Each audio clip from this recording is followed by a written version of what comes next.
Pozdrav svima i dobrodošli. Vrijeme je za još jednu recenziju, a radi se o mirisu idealnom za jesen. Riječ je o londonskom niš brendu Tamin i njihovom mirisu Peregrina koji je izašao uoči Božića 2019. Peregrina se prodaje kao unisex, ali čini mi se da će se ipak više svidjeti ženama. Naravno da ga mogu nositi samo uvjereni muškarci, ali o tome ćemo nešto malo kasnije. Tamin je luksuzni londonski niš brend koji daje imena svojim mirisima po najpoznatijim svjetskim dijamantima i dragom kamenju. Priča tim više ima smisla jer Tamin na arapskom znači vrijedan i dragocjen. Tako je Peregrina dobila ime po najpoznatijem, najvećem i najsavršenijem biseru La Peregrina koji je pronađen prije 500 godina, nakon što su ga stoljećima nosili članovi španjolske kraljevske obitelji i pripadnici britanskog plemstva. Na kraju je završio u rukama glumice Elizabeth Taylor, koja ga je dobila na poklon od supruga Richarda Bartona, te je ubrzo postao njen omiljeni komad nakita.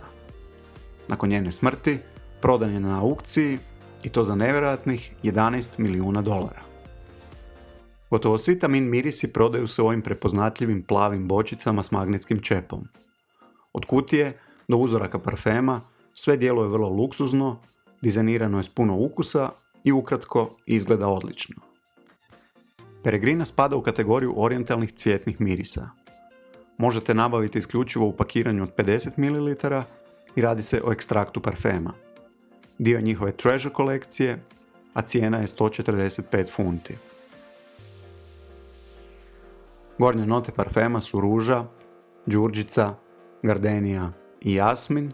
Srednje note parfema su vanilija, karamela, smirna i ylang-ylang, a bazne note su bijeli mošus, jantar i pudraste note. U otvaranju parfema najvažniju ulogu igra ruža. Vrlo je prirodna i kristalno čista, a istovremeno senzualna zahvaljujući notama đurđice, gardenije i jasmina koje podupiru, ne oduzimajući joj ništa na svježini, a dajući joj blagi prizvuk orijentalnog i mističnog zajedno s notama vanilije i jantara. Bez ikakvog pretjerivanja, ovaj miris ima u sebi nešto opijajuće. Ni sam ne znam koliko sam puta pomirisao ruku kada sam prvi puta testirao Peregrinu. Nešto vas jednostavno stalno tjera da je se vraćate opet i opet. Iako je ruža navedena kao gornja nota, iznenadilo me koliko dugo traje.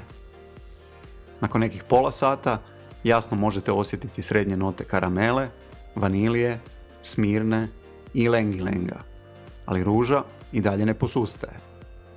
Kako se Peregrina sve više razvija, note karamele i vanilije postaju sve istaknutije, a njihova slatkoća polako usmjerava ovu kompoziciju i u gurmanske vode, potpomognuta ylang-ylangom, tropskim cvijetom koji istovremeno miriši i cvjetno i voćno.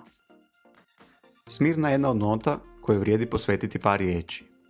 Radi se o ljekovitoj i mirisnoj smoli, crvenkasto smeđe boje, koja je najpoznatija po svojoj biblijskoj ulozi kao jednom od poklona koja su 3 kralja odnijela tek rođenom Isusu. Prema predanju, Isus je za kađenje upravo koristio smirnu, a ne tamjan. Zanimljivo je da se smirna često koristi u vrlo muževnim parfemima i vjerujem da je njena uloga u ovom mirisu primiriti cvjetne nijanse i izbalansirati ovaj miris u unisex. Zato sam na početku i rekao da ga bez problema mogu nositi i muškarci, uz uvjet da malo pričekaju kako bi nastupile srednje note i odradile svoj posao. Nakon toga, Peregrina doista postaje nosiva za oba spola. U drydownu ćete svakako prepoznati toplu, utješnu i umirujuću notu jantara, a pudraste note nešto su manje izražene.